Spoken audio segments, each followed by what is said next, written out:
미국 대통령 선거가 오는 11월 3일 예정되어 있습니다. 이제 6개월 남았네요.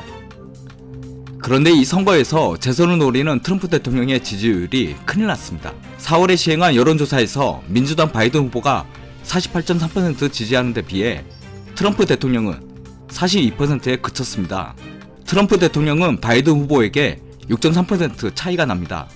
2016년 대통령 선거 여론조사에서도 사실 당시 트럼프 대통령 후보는 힐러리 클린턴보다 3.3% 뒤졌지만 결국 격전지였던 미국 6개 주 투표인단이 트럼프로 기울면서 판세가 역전되어 트럼프 후보가 대통령으로 당선되었습니다.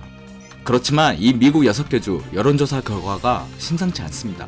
미 대선의 최대 승부처로 꼽히는 펜실베니아, 미시간, 위스콘신, 플로리다, 노스캐롤라이나, 애리조나 등 6개 주 여론조사 결과에서도 트럼프 대통령과 바이든 후보가 경합을 벌이거나 바이든 후보의 우세가 예상되는 여론조사가 나오고 있습니다. 결정적으로 트럼프 정부의 코로나19 대책에 대한 여론이 너무나 좋지 않습니다.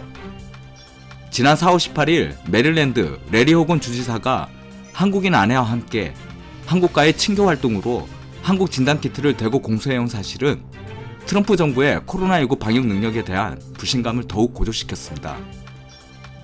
당시 메릴랜드 주지사는 힘겹게 확보한 한국산 진단키트인데 트럼프의 연방정부가 가로채갈지 불안해서 주 방위군과 주 경찰을 배치했다고 발언할 정도입니다. 특히 120만 명을 넘어서며 코로나19 확진자 수 전세계 1위인 상황에서 코로나19 치료 방법으로 살균제 인체 주입이라는 트럼프 대통령의 발언은 미국인들의 불신감에 기름을 부었습니다. 결국 트럼프 대통령 지지율의 가장 큰 변수는 바로 코로나19 대책입니다. 현재 미국인들의 모든 관심이 코로나19에 쏠려 있습니다. 당장 트럼프의 지지율 만회 전략은 중국 때리기입니다. 중국은 자신이 마치 아무 잘못이 없는 것처럼 보이기 위해 끊임없이 홍보하고 있다. 코로나19가 중국 우한의 한 연구실에서 유래됐다는 의혹에 대해 철저히 조사 중이다 라고 합니다. 트럼프 대통령은 딸 이방카와 핵심 참모들과 함께 향후 대선 전략을 짜는데 온통 관심이 집중되고 있습니다. 사실 트럼프 대통령 입장에서는 각 주지사들보다 자신이 한국과 더 가까운 관계라서 한국의 방역 지원을 더 이끌어낼 수 있다는 선거 전략이 필요합니다.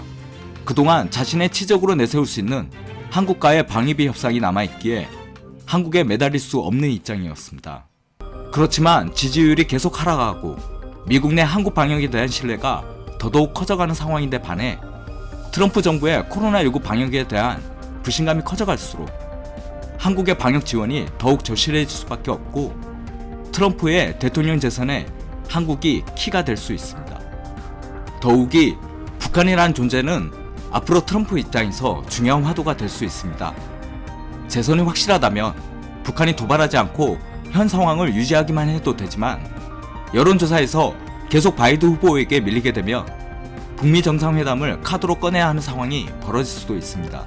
결국 한국과 한반도 이슈는 트럼프 대통령 재선에 큰 이슈가 될 가능성이 높습니다. 우리 정부는 앞으로 트럼프의 이러한 입장을 최대한 잘 활용하는 외교력이 필요합니다. 한미 방위비 협상의 성과물로 인해 트럼프 대통령이 얻을 수 있는 실익보다 한국과 한반도를 통한 성과물 실익이 더 크다는 판단을 하게 되는 경우 한국의 방역과 북한이라는 지렛대로 활용해 한미 방위비 협상에서 우리가 얻을 수 있는 최대한의 외교적 실익을 얻어야 할 것입니다. 이상 옳다구였습니다.